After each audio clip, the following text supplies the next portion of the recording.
Over the last few months or year, or maybe 2 years, he's gone through some transformation, some growth, and he wants to find out, how do you like him now?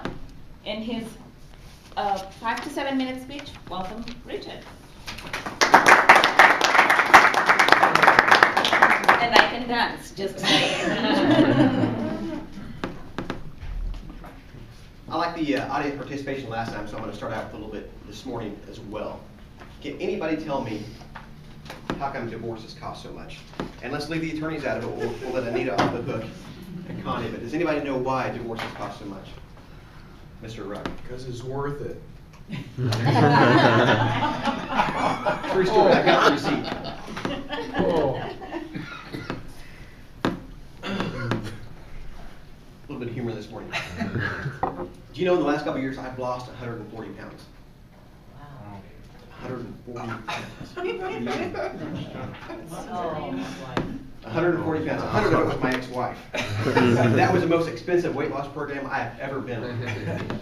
That was me a few years ago. But I'll need that back today. But go ahead and pass it around. Ladies and gentlemen, words matter. They can lift you up, they can push you down, they can put you on a pillar, they can be a sword to you. My ex-wife told me that I couldn't dance. I had no rhythm. And she was right, I had no rhythm. But I could dance with my friend Jack Daniels.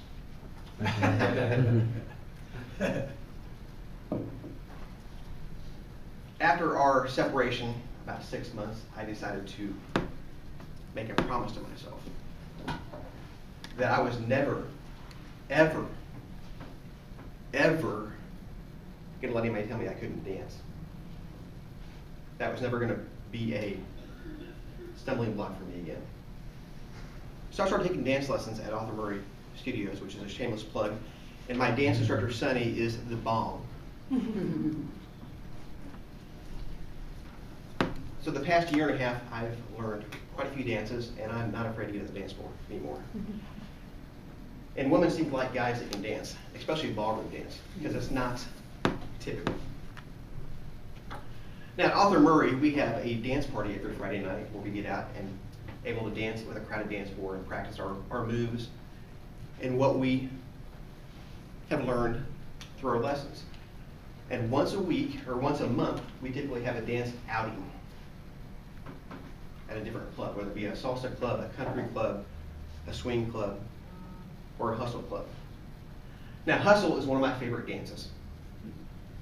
It's fun, you get to spin the ladies around, they like that, it's fast-paced. So late fall, sometime in fall last year, it was Funky Town night.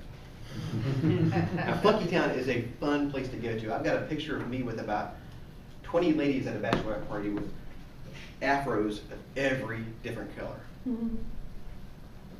But on that particular night, we were cutting the rug pretty good. We were having a good time. We typically come as a group. We leave as a group, make sure that everybody's safe getting there and leaving wherever we go to.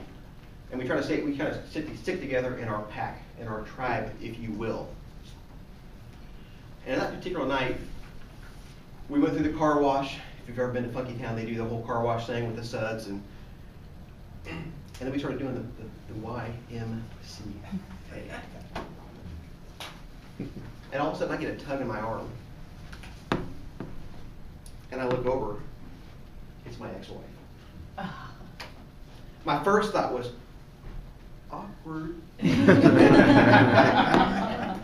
My next thought was be cool. Just be cool. Be cool. What's up? And then I ignored her and went back to my group. She didn't like that too much. Apparently that was me being cool. So we went back to our tables, and she proceeded to drag me away from my group and give me about a 5 to 10 minute discussion that would make a sailor blush. She was not too happy that Homeboy had found some new moves and Homeboy had found some rhythm. And as she's having her little tirade, I've got a bit of a grin on my face. I've got a bigger grin on the inside. It was my "how do you like me now" moment to her. It was nothing that I planned. It's nothing that I set out to do on purpose. It just happened. Some people will call it karma. It is what it is. I'm a pretty humble guy. I don't like to boast a whole lot. I don't put a whole lot of stuff on Facebook about what I'm doing. But there was a sense of satisfaction. When I was married, she told me that she was embarrassed to dance with me, and she'd rather dance with other men than me. That hurt me so much. That destroyed my self-confidence in that I didn't even want to see a dance floor when I was married. So watch how you talk to people. Watch how you talk to your children, your spouses, your friends. And watch how they talk to you and what you allow into your head. Because we are our gatekeepers of what we hear. We can either shut off or let in. So that was me now. This is me today. Tomorrow, I celebrate my 22nd anniversary of my 21st birthday. So March has been a pretty good month. Last week, March 6th, was my 1 year, I call it my freedom date.